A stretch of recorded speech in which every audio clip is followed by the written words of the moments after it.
NATO European దేశాలకు సంబంధించినటువంటి concept ఏంటి?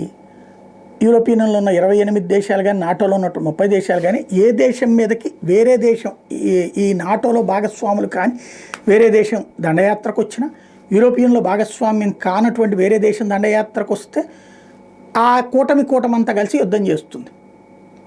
ఇది వాళ్ళల్లో వాళ్ళకి గొడవలు వస్తే అది కూర్చుని చర్చించుకోవడం, ఇది ఆ యొక్క కాన్సెప్ట్ ఉద్దేశం.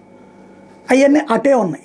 ఇటు పక్కన వచ్చేటప్పటికి తమ ప్రెజెన్స్ కోసం అని చెప్పేసి ఇటు చైనాతో ఇబ్బందిని కంట్రోల్ చేయడానికి అప్పట్లో అమెరికా అధ్యక్షుడు ట్రంప్ క్వాడ్ అని ఒకటి ఏర్పాటు చేశాడు. ఈ క్వాడ్లో అమెరికా, భారతదేశం, జపాన్, ఆస్ట్రేలియా ఉన్నాయి. ఈ 4 ఉన్నాయి. ఇక్కడే అసలు లాజిక్ వచ్చింది. బైడెన్ వచ్చాక ఈ క్వాడ్ని అట్లా పక్కన పెట్టి అకూస్ అని ఒకటి పెట్టుకొచ్చాడు. అందులో ఇక్కడ దీంతో సంబంధం లేని ఆస్ట్రేలియాని తీసుకొచ్చాడు, బ్రిటన్ని తీసుకొచ్చాడు, మధ్యలో ఈయన అన్నాడు. దీనికి పోటీగా దాన్ని డెవలప్ చేశాడు.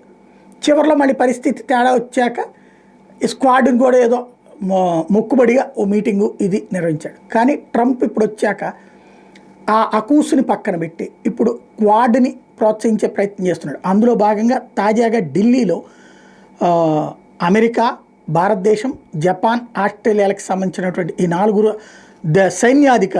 సైనికాధికారులతో కూడినటువంటి క్వాడ్ ఆర్మీ ఆఫీసర్స్ మీటింగ్ జరిగింది. తద్వారా మళ్ళీ క్వాడ్ని అంటే చైనాకు ఒక రకంగా ఇది చెక్ పెట్టేటటువంటిది అనమాట. చైనా కనుక ఈ 4 మధ్యన ఒప్పందం 4 దేశాలు ఏ దేశం మీద కనుక వేరే వాడు ఎవడన్నా యుద్ధానికి వస్తే 4 కలిసి యుద్ధం చేయాలనేటటువంటి కాన్సెప్ట్ వైపు తీసుకెళ్తున్నారు.